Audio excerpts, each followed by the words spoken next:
Hello everyone, this is Brian Kibler with StarCityGames.com, and this week I'm doing something a little bit different. I wanted to record sort of a narration of my live draft that was done at Grand Prix Atlanta. It was recorded by the coverage, and I thought it was a very interesting draft, so I wanted to go through and talk through a lot of the decisions that I made and the process of the draft, as well as sort of the things I was thinking about as it was progressing. So here, well, mostly I was thinking at this point that it was pretty awesome that I opened King Makar, because he's one of the absolute best possible cards in the set. King Makar can lead to your opponent having basically no options when you actually play it, and if you just get to have it attack with it into a board where it survives, you can threaten to just pin your opponent and leave them with absolutely nothing to do. So pretty awesome. That's a pretty decent pack too. I think the next best cards here are the Crow and Mastiff. Hubris is pretty good. Feast of Dreams is excellent. So my expectation is that the one of those would be one of the cards that the player to my left, VD, would end up taking. There's also an Oakheart Dryad, which is reasonably strong, but I think sort of behind those cards. Here there was actually some issues with the calling of the draft. There's some problems with the microphone, people being able to hear. And as you sort of get a look at my draft table here, it's a pretty tough draft table. The player on my right was the only one who I didn't recognize going into the draft. There's VD to my left, then David Ochoa, Daniel Cachetti, I can never pronounce his name, Chris Fennell, and then Saito, and I actually kind of forget who was the other player to the right there, who I kind of just missed. But anyway, a pretty tough table with only one face I didn't recognize. So here, actually getting the next pack. So looking at this pack is much less exciting than the last one that I just opened. I think the best cards here are Fleece Mane Ram and Hubris. Hubris, I think, it's actually a card that I've heard a lot of disagreements about in terms of its quality. I know that a lot of people like it a lot, and some of the players from the CFA Pantheon team were just not a big fan of the card at all. I think that particularly with the first pick, King Makar, Hubris is a really nice pickup because it's the sort of card that actually enables King Makar really well. If your opponent plays something and you bounce it and then attack with King Makar, they're actually in a really rough spot because even if they play another creature, you can just end up gilding it with King Makar. So Hubris is the sort of card that accompanies my first pick perfectly. So even if one thinks that it's relatively close in power level to something else in the pack, that sort of support and synergy I think is pretty relevant. Then here, so the picks here in this pack, I think they're the quality cards. There's Swift Claw, there's Freakish Chosen, there's the Bloodcraze Hoplite, and the Warwing Siren. I think are the best cards here.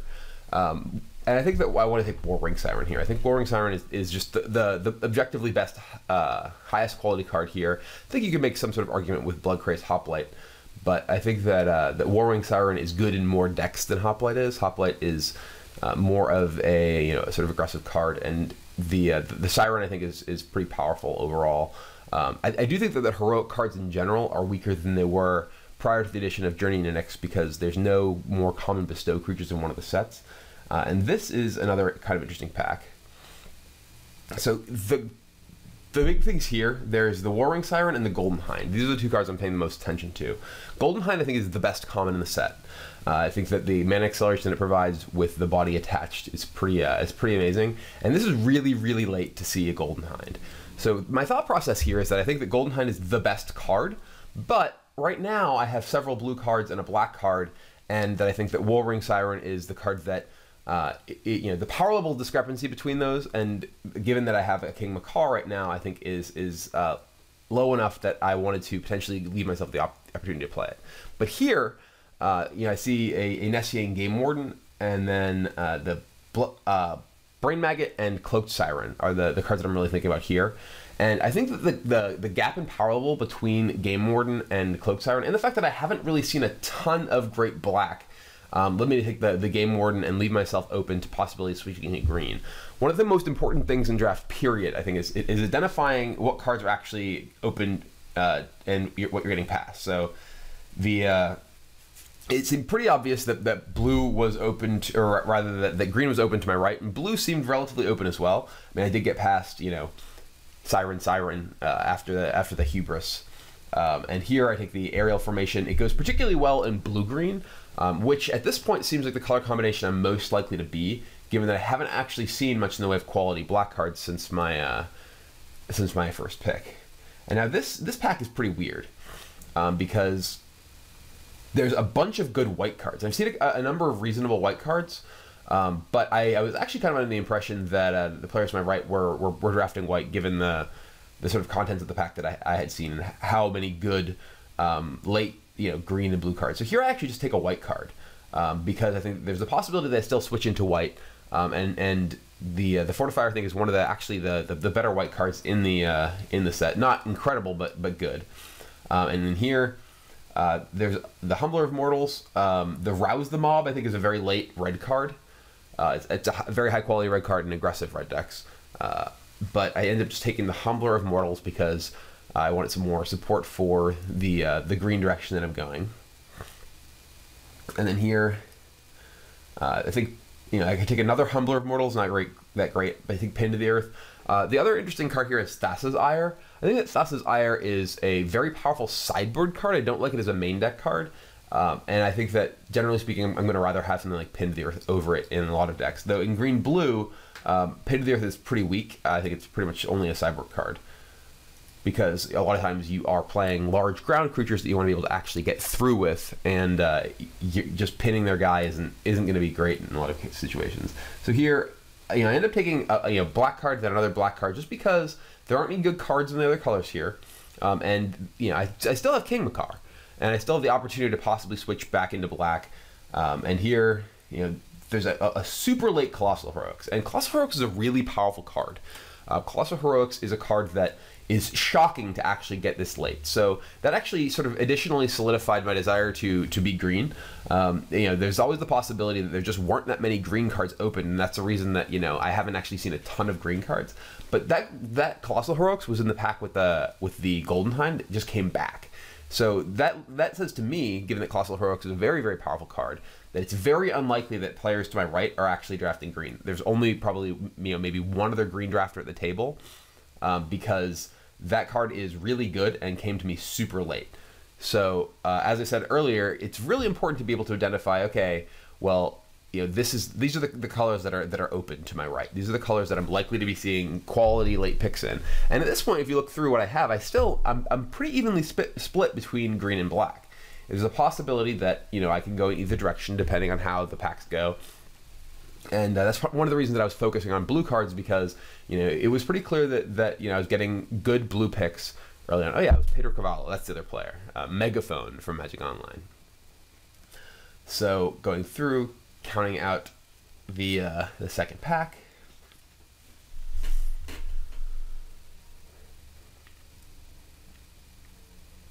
And oh, we are waiting more and more. So here, this pack was pretty disappointing overall. I mean, there's a couple of good cards in it. There's, you know, the Wolf and the Centaur and the Raised by Wolves. So 3 good green cards. Nothing incredible, but those are all like pretty solid. And Raised by Wolves, I think, is definitively the most powerful of those cards. It has a huge board impact immediately, and you know, is pretty tough for a lot of decks to actually deal with. It is vulnerable to bounce spells, unlike a lot of the bestow creatures in the format. But you know, given that there's a pack less of Voyage's Ending Griptide and a pack of Hubris, which is actually not that good against Raised by Wolves, because you have to actually bounce it in response. Even the Griptide and Voyage, unless you cast it in response, do leave you with the 2/2 creatures. So this pack, I think, is actually one of the sort of points where I was. This pack, I think I may have made a mistake, but it's also sort of a turning point here, because there's the Asphyxiate, there's Grave Robber Spider, and there's the card that I ultimately end up taking, which is Faded Infatuation, as you see there. I think that these cards, I think Asphyxiate is the best of these cards, and my thought process here is that it's not clear whether I'm green, it's not clear whether I'm black. it seems very likely that I'm going to be blue. Faded Infatuation is a pretty powerful card. However, it's a pretty tough to cast card, and it's situational. So I think that it's possible I should have taken one of the other two cards there, either the Spider or the Asphyxiate. I probably, sort of in retrospect, would have liked to have the Spider in my deck. Here, this is another sort of question mark. There's the Oathsworn and the Course of the Tides. I'm not a huge fan of the 3/2 flyers for 4. I know that I was talking to Marshall Sutcliffe after the draft, and he was commenting on it, and he was saying that he thought there were a number of situations where I should have taken the 3/2 flyers. I think Oathsworn is a significantly more powerful card than some of those. Particularly at this point, I have Colossal Heroics and the Aerial Formation, along with 2 copies of Warwing Siren, which make the power level of my heroic cards a lot higher. So here, there's another Course of the Tides, and there's a Deepwater Hypnotist. I do think that Course of the Tides is relatively comparable to Deepwater Hypnotist in terms of power level, but I have absolutely no 2-drops at this point. I have yet to actually pick one up, so I pick up the Hypnotist. It's very important to pay attention to your curve as you're drafting, even if a card is objectively more powerful, or a sort of higher rated card. It's important to actually fill out the holes where they exist in your draft. And this is a really disappointing pack because there's no real green cards or blue cards that I want at all. It looks like there's a lot of red coming my way from my left. So it seems pretty clear that there aren't red drafters to my left, though I hadn't seen very much quality red in pack 1. So I was suspecting that the players to my right were red, and probably red-white given what I sort of saw in the middling packs. And then we pick up this pack here, and again, not really much. There's Sphinx's Disciple, which I think is a pretty low quality creature, and then a Divination. I end up taking the Divination here. It's possible that I should have taken Sphinx's Disciple. It's possible that my deck was sufficiently low on creatures that I wanted even what I consider to be a relatively low quality creature. But I picked up the Divination as a possible sideboard card against attrition-based mashups. Or just maybe it ends up in my main deck if it's built to go a little bit longer. And here is a Tromper. This is a totally fine middle pick, and definitely something that I felt like I needed at this point. My curve was actually fairly empty at 4, if not entirely empty. And then I believe I just pick up another Tromper here, and as you see, my fingers going crazy as they're freezing. And yeah, there's a second Tromper. So Tromper I think is actually kind of underrated with a lot of the untapped tricks that exist. I have the Colossal Heroics, which makes Tromper able to give even a little bit more value as a possible untapping. It's only a 4/4 or rather a 3/3 for 4, but its ability to actually become a significant threat is pretty significant. Significant. So here, not really very much coming through. In my colors at least. And this pack overall did not go terribly well for me. There were a couple picks that I think that maybe I could have made better. Like I said, I probably would have taken the Grave Robber Spider over the Faded Infatuation.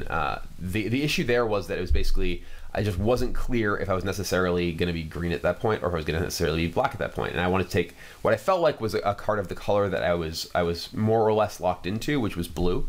And I think that's actually something that people don't really pay too much attention to. That I think that when you are at a point in a draft, and this is true early as well as sort of in the middle of the draft, that you need to rank cards by not just by their individual power level, but the likelihood that they actually end up in your deck. This is something that we talked about at the Pro Tour actually, with respect to some cards like Hour of Need versus Harness by Force, for instance, and that Harness by Force is objectively a very much more powerful card than Hour of Need. And the big difference being that blue is a very good support color, and Hour of Need is a card that if you are basically any deck, you can very easily fit it in as long as you end up playing some amount of blue. Whereas Harness by Force is a more powerful card, but only in a very specific deck, which is an aggressive red deck, which you are likely to end up less percentage of the time. So here, I end up having.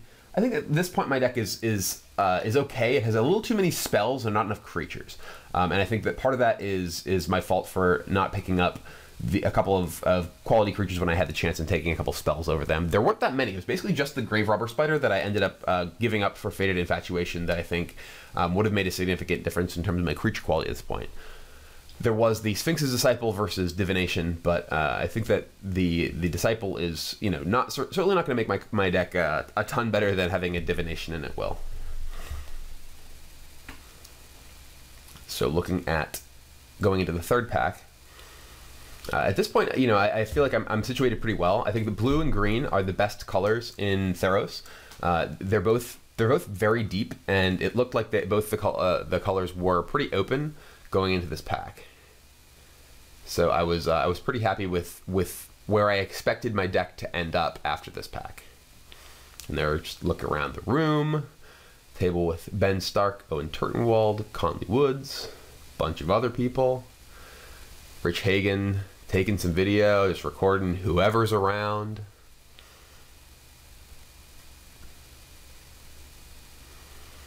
This was a draft that had some issues in terms of the calling of it. There was a lot of delays, as you can see.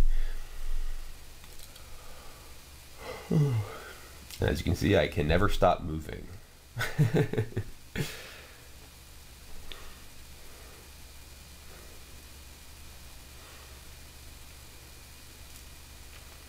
Waiting and waiting and waiting and waiting. And not moving. No, I'm definitely moving. But yeah, so I felt like, you know, there's a lot of opportunities for me to pick up quality stuff here. There's a lot of cards that are great for my deck at this point. In particular, I want to prioritize 2-drops because I only have the 1 Deepwater Hypnotist, but there's a lot of good 2-drops I can pick up here. As an aggressive blue-green deck, cards like Vaporkin are great. And then there's just a lot of good, you know, green cards I can pick up, like Leafcrown Dryad, Voyaging Satyr. Those are the cards I'm looking for the most. Here there was some camera difficulties, it looks like. But, you know, the biggest hole in my curve there, and we see, yeah, this pack is pretty bad overall. There weren't very many good green or blue cards. Didn't really get a good glimpse of it because of the camera issues. But that was a pack where I wasn't particularly happy. Artisan of Forms is a fine creature and can be very powerful in the right situation, but I wanted, you know, more consistently powerful early drops like a, you know, as I said, Voyaging Satyr or Leafcrown Dryad or something. And thankfully that's, well, I was going to say, thankfully it was about what I'm going to pick up, but I'm still waiting. So this pack has the Leafcrown Dryad I'm looking for, and this is a pack where there's, you know, there's 3 quality green cards, and you know, this is what turns out to be kind of a theme going through this pack, as you'll notice. So we take the Leafcrown Dryad here, or no, I take this was the, yeah, the Leafcrown Dryad. There's the two good green 3-drops here, and then the next pack is considerably less impressive, if I recall.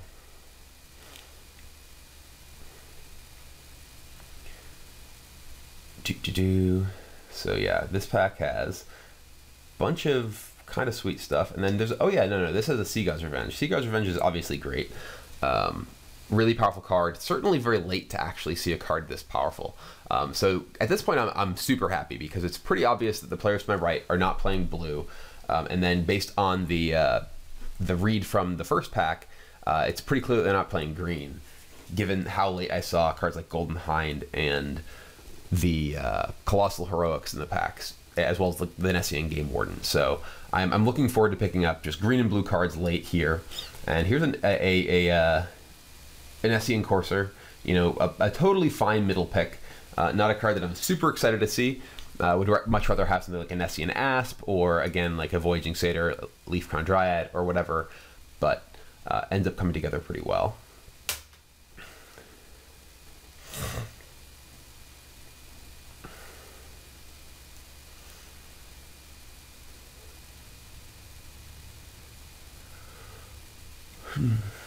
And then here, exactly what I'm looking for, Voyaging Satyr. But if you look at this pack, look at how many good green cards there still are in it. There's the Acolyte, there's a Nylea's Disciple, and the Setessan Hero.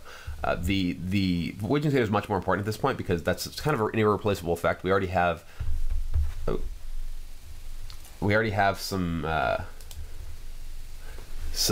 you know, larger creatures on the curve, but the ramp thing, my monitor just kind of, you know, messed up on me. So, but here, look at this. This pack, no green cards at all, no blue cards at all. So, yeah, the best card for me out of here is just this Bronze Sable. You know, I have a, you know, a couple 2-drops at this point now, but I'd rather pick this up than, you know, one of the, like, you know, Mnemonic Walls or a Traveler's Amulet in my 2-color deck here. And then here, Agent of Horizons is a pretty reasonable pickup here. You know, I am green-blue, I can take advantage of both its abilities, so pretty reasonable.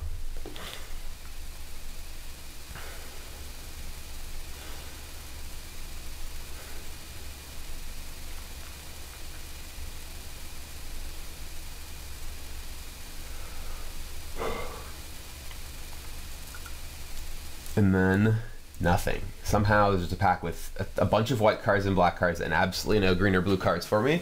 So I just kind of hate something.